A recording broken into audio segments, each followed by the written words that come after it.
Ya, selamat pagi pemirsa setia TV One. Apa kabar? Semoga sehat-sehat selalu ya. Senang sekali saya Aubrey Bear bisa kembali di Coffee Break. Dan pada pagi hari ini kita akan membahas mengenai properti. Ya, pandemi perlahan namun pasti bergeser menuju ke endemi.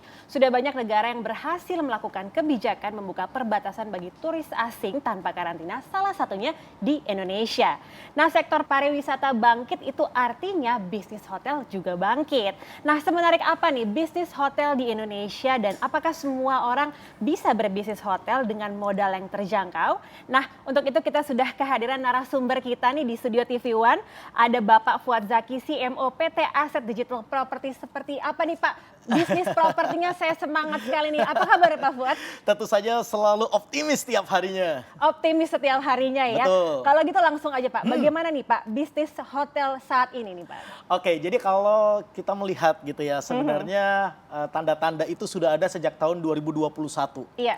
Jadi pada tahun 2021 itu secara mengagetkan, tiba-tiba ada seorang pebisnis kelas dunia ya yang identik dengan brand Microsoft. Iya. Anda pasti tahu ya siapa namanya? Ya, ini adalah Bill Gates. Betul.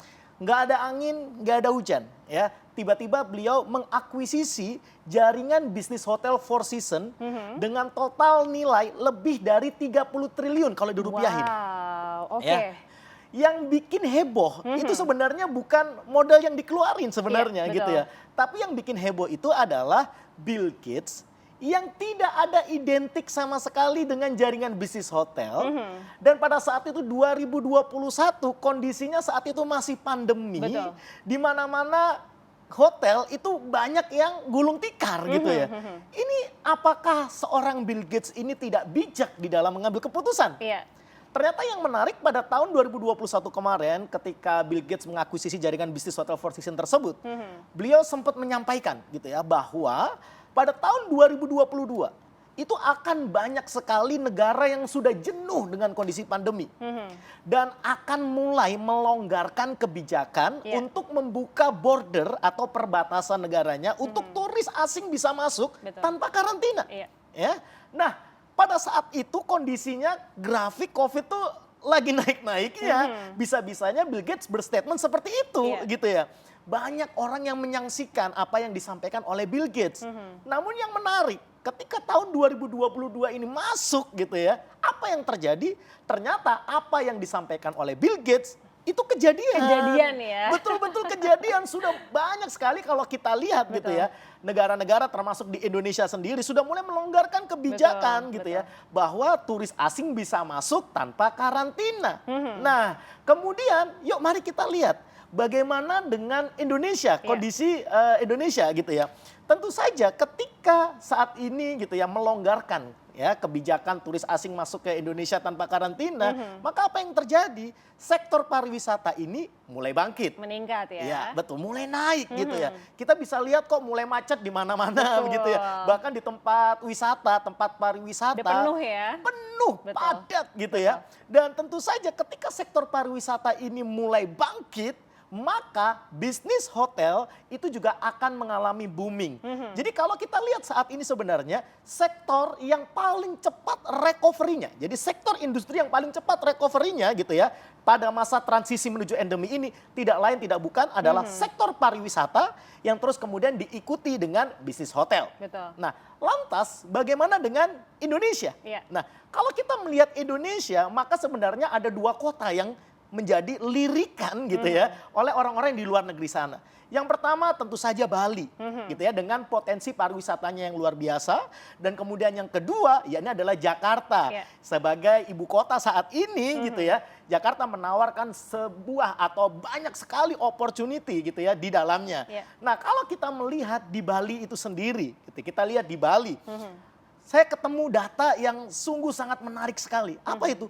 Pada bulan Maret 2022, jumlah turis asing yang masuk ke Bali itu naik 1000%. Wow, 1000% Pak. 1000% itu berarti 10 kali lipat. Betul. Dan kalau dibandingkan ya dengan periode Januari Maret 2021 lalu, maka Januari Maret 2022 ini mengalami peningkatan 63.000%. Wow, 63.000%, itu bisa dibayangkan. Bisa dibayangkan, potensinya begitu ya. loh. Pantesan kalau saya lihat, coba teman-teman cek gitu ya di sosial media, sudah banyak sekali teman-teman Anda, rekan kerja Anda atau bahkan partner bisnis Anda liburan ke Bali, dan Anda bisa melihat sendiri begitu padatnya Bali saat ini. Lantas bagaimana dengan di Jakarta? Nah, di Jakarta sendiri juga nggak kalah serunya. Kenapa? Pada bulan Januari 2022 ada data gitu ya menunjukkan bahwa Januari 2022 itu ada 14.000 turis asing masuk. Wow, 14.000 turis 14.000 asing, turis asing masuk ke Jakarta. Belum lagi yang namanya turis lokal, pelaku usaha atau pelaku bisnis yang masuk ke Jakarta untuk mencari peruntungan di Jakarta.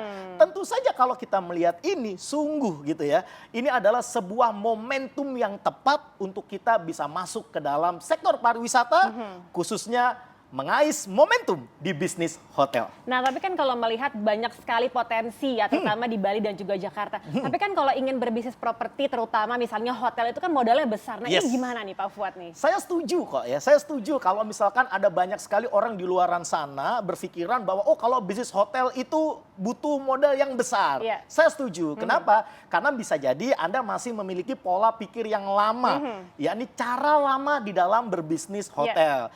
Kalau kita coba petakan, cara lama dalam berbisnis hotel itu setidaknya ada 3.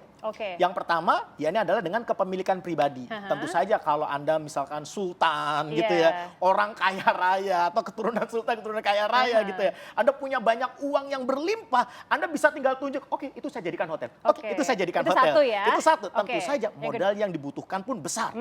Atau yang kedua, Anda ingin berbagi resiko, Anda ingin berbagi modal dengan cara konsorsium. Anda gandeng beberapa partner bisnis Anda gitu ya, terus kemudian Anda bangun satu hotel. Atau yang ketiga yang juga ini nggak kalah booming 10-15 tahun belakangan ini gitu ya, ini adalah dengan konsep kondotel. Nggak perlu punya hotelnya, cukup punya satu unit kamarnya saja sudah bisa bisnis hotel gitu ya. Nah, kalau kita lihat cara baru saat ini, yakni kita bisa mulai dengan modal kecil, otomatis resikonya kecil, yakni dengan konsep timeshare property. Wah, menarik sekali ya, timeshare property. Saya jadi penasaran, nanti kita akan bahas ya usai jeda. Nah, untuk Anda yang ingin tahu lebih dulu bisa langsung hubungi nomor telepon yang ada di layar kaca Anda. Oke, kita akan kembali usai jeda, tetap di Coffee Break.